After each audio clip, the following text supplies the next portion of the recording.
Shalom. First and foremost, I want to give all praises, honor, and glory to Yahweh, Bahasham Yahweh Shai, Bahasham Recha Akodash. Double honors to the elders and the apostles of Great Millstone, and peace and blessings to the elect. And today we're going to go into the book of Jeremiah, the 27th chapter, in which the Lord has Jeremiah construct yokes, and bonds as a symbol, to represent the nations that Nebuchadnezzar would take over, and basically like a message onto them, right, to warn them to be subservient onto the Babylonians, or else they would suffer judgment really from the Lord. So this is Jeremiah chapter 27, verse 1. In the beginning of the reign of Jehoiakim, the son of Josiah, king of Judah, came this word onto Jeremiah from the Lord Yahweh, saying. Now, in Jeremiah 27 and 1, there's an error here, which I believe might be even from the Hebrew text, but this Jehoiakim should really be Zedekiah. This should be during the reign of Zedekiah, the son of Josiah, king of Judah. So, most even commentaries also point that out, because as we continue to read the chapter, you'll see why it doesn't make sense for this to have been Jehoiakim. In fact, it had to have been an error. So verse 2, the Lord tells Jeremiah, "Thus saith the Lord Yahweh to me, make thee bonds and yokes, and put them upon thy neck." Now, let me see, bonds and yokes, Bible. Give a little visual if we can find a good one. Okay, this is an example here. I think they're probably pulling this from Jeremiah. Yeah. But a yoke and a bond, something like this, is what was put upon usually like cattle, and then you would put this over their neck, right? And then they would be yoked together. And by them being yoked together, you could then have them drive the plow, right, that the plowman would be using to break up the earth. So when you zoom in here, this is an example. So I believe these might be the bonds, and then this would be like the yoke that is like that bar that connects them. So, and usually it would be made of wood. Sometimes, because a wooden yoke can still be broken right after wear and tear. But as we see here, there are also yokes of iron, if needed, that the Lord mentions. So the Lord tells Jeremiah, make these bonds and yokes, right, and put them on your neck, and send them to the king of Edom, and to the king of Moab, and to the king of the Ammonites, and to the king of Tyrus, and to the king of Zidon, by the hand of the messengers which come onto Jerusalem, onto Zedekiah, king of Judah. See, so first point of why it doesn't make sense for verse 1 to be Jehoiakim, because how is Zedekiah going to be the king of Judah at the same time that Jehoiakim is reigning? Because when you just read the history, they reigned at different times, right? So basically the Lord is saying like this yoke and bond is going to be like a symbol. It's symbolic, but send these to the messengers, right? The ones that come to Zedekiah, so that they can take it back to their different nations and tell them, right, and command them to say unto their masters, thus saith the Lord of hosts, the God of Israel, thus shall ye say unto your masters. So just as, remember, the Lord told Jeremiah that he would be a prophet unto the nations, right? So basically tell them, right, this is what the Lord says. I have made the earth, the man and the beasts that are upon the ground, by my great power and by my outstretched arm, and have given it unto whom it seemeth meet unto me. So whoever the Lord decides, he would give dominion of the earth to them. That's what he means by this. And now I have given all these lands into the hand of Nebuchadnezzar, the king of Babylon, my servant, right? Because the Lord raised them up for a purpose. And really, whatever Nebuchadnezzar did, the Lord put in his mind to do. whether he was aware of it or not. That's why him, just like everybody else, is really a servant of the Lord. So the Lord raised up the Babylonians, right, the Neo-Babylonian Empire. And I keep saying that because there's a difference, right? The the rulers at the time of the Neo-Babylonian Empire were Assyrians. Okay, so just so that you don't get confused when you hear Babylonians. But in any case, he raised them up. He set up Nebuchadnezzar. It says here, and the beast of the field have I given him also to serve him. So basically, he had complete dominion over the regions and the territories which the Lord had made subject unto him. And all nations shall serve him, and his son, and his son's son, until the very time of his land come. Right. So you're going to be subject unto them until their time is up. The time for them to rule is at an end. And then many nations and great kings shall serve themselves of him, right? Meaning once their time is up, they're going to now be ruled over, or they're going to say have their kingdom taken over, as it says, by many nations and great kings. So if you look at that region, really, when you look at the empire, the Neo-Babylonian Empire, when you look at what happened when the Persians took over, the Persians basically took over that dominion, that reign, that territory, and then expanded it. And then similarly with the Greeks, and similarly with the Romans to a degree, right? Verse 8, and it shall come to pass that the nation and kingdom which will not serve the same Nebuchadnezzar, the king of Babylon, and that will not put their neck under the yoke of the king of Babylon. So if you refuse to submit onto the king of Babylon, right, to be a tribute and to basically try to rebel against him. Remember, this is the message that the Lord told Jeremiah to tell the messengers to tell their masters.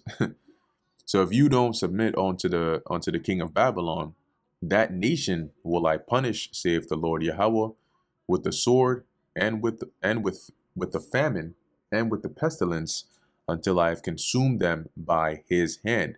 Meaning, what would happen is the Lord would punish them by having the Babylonians come against them, besiege them in most cases, or invade their land.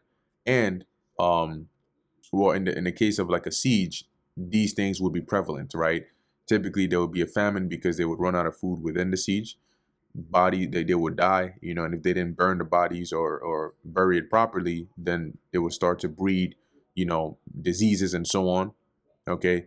And then on the outside would be the armies, which would have the sword, right, of the Babylonians. And then eventually they would break in. And so it would be a devastating kind of attack or judgment or invasion that the Lord would use the Babylonians to bring upon that nation. And he's saying this because he would give the Babylonians, or the king of Babylon, the upper hand against them. So the Lord is saying, look, according to my prophetic timeline, Babylon has to reign, right? The Neo-Babylonian Empire has to reign, and they're going to do it regardless. Now, you can escape grave judgment by just submitting yourself onto them, or you can try to fight against them, and then you're still going to be subject onto them, but you're going to suffer these things as well. Verse 9, therefore hearken not ye to your prophets, nor to your diviners, nor to your dreamers, nor to your enchanters, nor to your sorcerers, which speak unto you, saying, and these would be classified as like the wise men of these particular nations, because they would use usually left-handed practices, right? If they weren't a prophet of Yahweh Ba'asham Yahweh Shai, to gain insight or foresight into certain things that they could then, tell their people. Some using deceptive practices, and some actually using left-hand practices to perform, certain low-level miracles to a degree, right? In terms of insight into certain information that they can provide their masters. So Jeremiah says, don't listen to them, right? Which speak unto you, saying, ye shall not serve the king of Babylon, right? So you're not going to have to be subject unto them. For they prophesy a lie unto you, to remove you far from your land, and that I should drive you out, and ye should perish. Because what would happen after you rebel, thinking that you won't have to serve them? They would get the upper hand, they would take over, and they would carry you captive to their land, and you would serve as slaves over there, as opposed to just basically coming to some terms and agreements and then just being you can still live in your land, but you would just be subject onto them. But the nations that bring their neck under the yoke of the king of Babylon and serve him, those will I let remain still in their own land. See, just as I said, saith the Lord Yahweh, and they shall till it and dwell therein. Right? When you till the land, you basically live off the land, right? You plant, you sow, you reap, you harvest X, Y, and Z. So this is what Jeremiah said to the messengers. I spake also to Zedekiah, king of Judah, according to all these words, saying, bring your necks under the yoke of the king of Babylon, and serve him and his people and live. Now, Zedekiah was already a puppet ruler, as in he was set up by Nebuchadnezzar, like put in that place to reign over them, but to be subject onto the Babylonians, right? So they were already under the dominion of Babylon. However, what Jeremiah was saying here is, I know like what your intentions are, right? In terms of trying to rebel, but just keep bring your neck, subject yourself under them, and you'll be fine, right? And you won't have to suffer the judgments that I just mentioned upon you and upon these people, right? As he says, why will ye die, thou and thy people, by the sword and by the famine and by the pestilence, as the Lord Yahweh hath spoken against the nation that will not serve the king of Babylon? Because by refusing to do that, you would be technically going against the will of the Lord, or the word of the Lord, and then you would suffer that judgment. Therefore hearken not unto the words of the prophets that speak unto you, saying, ye shall not serve the king of Babylon, for they prophesy a lie unto you. Right? And this is Jeremiah was referring to the false prophets that were in Jerusalem or in the territories of Judah that were basically telling them, nah, don't worry about it. You're not going to have to be subject onto the king of Babylon. We are God's chosen people. You know what I'm saying? Like, he's going to deliver us from them. So don't worry about it. Jeremiah says that's a lie, because this is the Most High's intention. For I have not sent them, saith the Lord Yahweh, yet they prophesy a lie in my name. See, so they'll come and they'll say, as we're actually about to see, I think in the next chapter, they'll say, thus saith the Lord, right? Or basically, in the name of the Lord, right? X, Y, and Z. And that's when the Lord said they prophesy a lie in his name. He meant that literally, like, they would actually say, like, in the name of the Lord, or the Lord came on to me and said this, that, and the third. But in actuality, that wasn't the case. So he's saying here to Zedekiah through Jeremiah, don't listen to them, because they're prophesying a lie to you. And what that would do, right, that I might drive you out, so you would be carried away captive out of your land, and that ye might perish, ye and the prophets that prophesy unto you. So this would be the outcome that would happen to you if you take heed unto their lying words. Also I spake to the priests and to all this people, saying, thus saith the Lord Yahweh, hearken not to the words of your prophets that prophesy unto you, saying, behold, the vessels of the Lord Yahweh's house shall now shortly be brought again from Babylon, for they prophesy a lie unto you.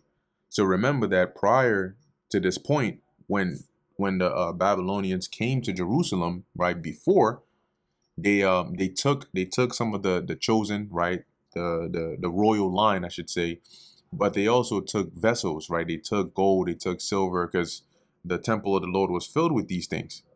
So you had certain men that were prophesying or telling and deceiving the people, saying, oh, don't worry about it. The Lord is going to break you free from them. In fact, all those vessels that they took, they're gonna bring it back in no time. It's going to be brought back here. And Jeremiah was saying, no, that's not the case. All right. Verse 17, hearken not unto them, serve the king of Babylon and live. Wherefore should this city be laid waste? Right? So why should you suffer this city to be destroyed through disobedience if you can just serve the king of Babylon and you'll be good? Verse 18, but if they be prophets, and if the word of the Lord Yahweh be with them, let them now make intercession to the Lord of hosts, that the vessels which are left in the house of the Lord, and in the house of the king of Judah, and at Jerusalem, go not to Babylon. So if these men truly be prophets, then why not have them instead beg the Lord so that the remaining vessels that are here don't get carried away to Babylon as well? For thus saith the Lord of hosts concerning the pillars, and concerning the sea, and concerning the bases, and concerning the residue of the vessels that remain in the city. Now, the pillars and the sea and the bases, these are the things that were in the temple. Remember when Solomon built the temple, the sea is not the ocean. The sea is talking about that huge laver, which was like a body of water that upon it was the or under it was like the golden calves, not the idolatrous ones. But let me pull this up here. Solomon's temple. Yeah, here we go. This is a good visual. And also this is a good one too. So maybe we'll look at both. But this right here, this is what it means by the sea. Okay, which is it was a very huge like basin of water, and it had, I believe, what was it, four or three, a certain amount of bulls or oxen made of gold on each side that this rested upon. And then you had the smaller ones right here and there, and then you had the actual like pillars and sort of foundations that held up the temple. A lot of these were made of gold or overlaid in gold and were valuable, right? So that's what Jeremiah is referring to here, saying that this is what the Lord said concerning these things that remain, the bases, the residue of the vessels, the pillars, the sea, which Nebuchadnezzar, king of Babylon, took not. So the things that he left when he was taking all the gold and the vessels, the precious stuff out of the temple and so on, when he carried away captive Jeconiah, the son of Jehoiakim. So once again, this goes to show you, right, that verse 1 was an error. It should be Zedekiah, because at this point, Jeremiah is recounting something historical when he mentions verse 20, right? And he mentions when Jeconiah was taken captive to to Babylon. That was after Jehoiakim's reign, right? So it doesn't make sense for verse 1 to be in the beginning of the reign of Jehoiakim that all these things are happening. King of Judah from Jerusalem to Babylon, and all the nobles of Judah and Jerusalem.